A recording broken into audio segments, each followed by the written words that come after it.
এই জাগতিক জগতে বীজ বপন করতে গেলে যেমন জলের প্রয়োজন হয়, জল ছাড়া বীজ বপন করতে হয় না, তদ্রূপ না কাঁদলে কখনো আমার ভগবান পাওয়া যায় না। তো সবাই কাঁদতে পারে না গো। শাস্ত্রী বলল, পূর্ব জন্মে যদি থাকে অপরাধ প্রচুর, এই জন্মে কৃষ্ণ নাম না লাগে কৃষ্ণ নামে যদি না হয় অশ্রুপাত, জানিবে দেহে আছে শত শত অপরাধ। তুমি নাম করছো, নামের ক্রিয়া হচ্ছে না।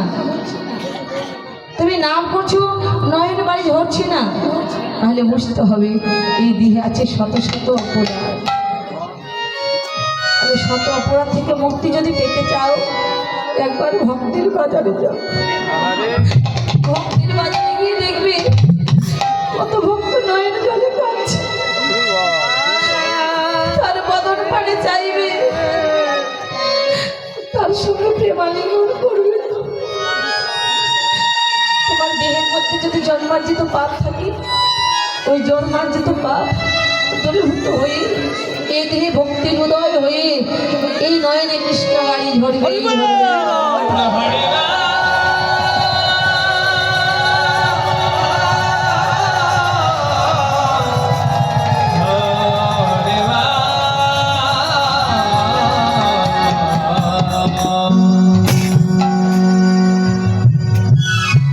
তাকে সাধু সঙ্গ করতে হয়, ভক্ত সঙ্গ করতে হয়। শাস্ত্রে বললো সাধু সঙ্গ সর্বশাস্ত্রে কয়, একমাত্র সাধু সঙ্গ কৃষ্ণ প্রাপ্তি হয়।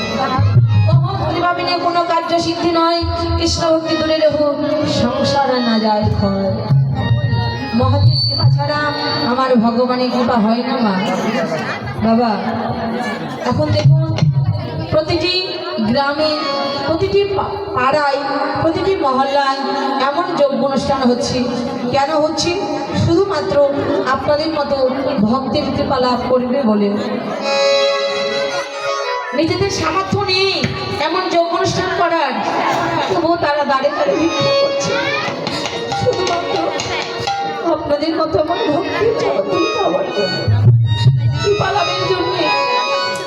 এই বৈষ্ণব জনা, আপনাদের কাছে আমার বড় জোরে বিনতি, এই গ্রামবাসী দাদারা, বাবারা, এই যে যোগ অনুষ্ঠান করছি, সাধুর বাজার বসিয়েছে, বৃন্দাবন ধাম বসিয়েছে, শুধুমাত্র আপনাদের মতো শুদ্ধ সাধুর অনুষ্ঠানের পালনের জন্য। আপনারা সকলে তাদের প্রাণ ভরে আশীর্বাদ করবেন, তারা যেন প্রতি বছর বছর এমন বৃন্দাবন ধাম সাজাইতে পারে, আপনাদের মতো ভক্তের সঙ্গ করতে পারি, চরণ ধরে অগ্নি মাখতে পারি। শুধু এই জন্মে নয়, জন্মে জন্মে যেন আপনাদের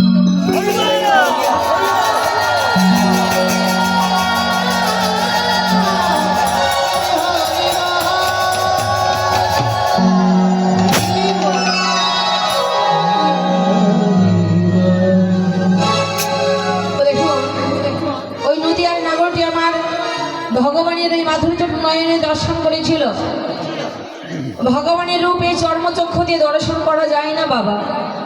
ভগবানের দর্শন পেতে হলে আমাদের সদ্গুরু চরণ আশ্রয় করতে হবে।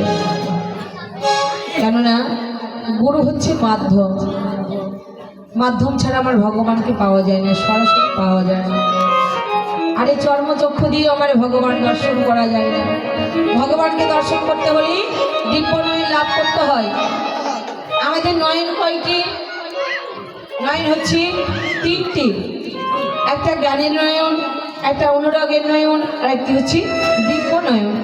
কোনো ভাগ্যবান ভাগ্যবতী যদি সদ্গুরু চরণ আশ্রয় করিয়া গুরুর কৃপা বলে ওই দিব্য নয়ন লাভ করতে পারি, তাহলে গৌরের ওই মাধুর্য রূপ নয়নে দর্শন করতে পারি।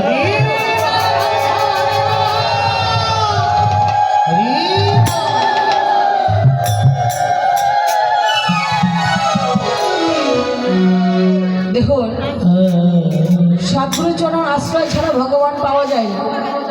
শাস্ত্রী বলে গুরু ছাড়া গোবিন্দ ভজে, সে জীব নরকের মাঝে। আশ্রয় করিয়া ভজে তারে কৃষ্ণ নাহি ত্যাজি, আর জীব মরে অকারণে। তাই গুরুচরণ আশ্রয় করতে হয়।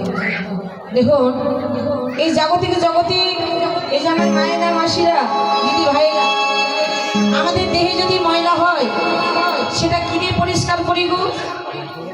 হুইল দিয়ে হুইল।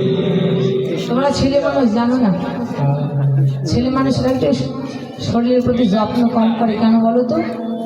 এই যে পরিশ্রম করি, হরিবোল দেহে যদি ময়লা হয় সেটা কি দিয়ে পরিষ্কার করি? সাবান শ্যাম্পু দিয়ে, তাই না? তাহলে দেহের ময়লা পরিষ্কার করি সাবান শ্যাম্পু দিয়ে। তোমার ভিতরে যদি জন্মাদিত ময়লা থাকে সেটাকে কি দিয়ে পরিষ্কার করবে? সেটাকে কি দিয়ে পরিষ্কার করবি? আমার মহাজন বলল, এই জাগতিক জগতে যদি দেহে ময়লা হয় সাবান শ্যাম্পু দিয়ে পরিষ্কার করা যায়, আর তোমার হৃদয়ে যদি জন্মার্জিত পাপ থাকে, ময়লা থাকে, সেই ময়লাকে যদি দূরীভূত করতে চাও তাহলে সদ্গুরু চরণ আশ্রয় করো। তাই আমার মহাজন বলল, গো এই দেহের পাপ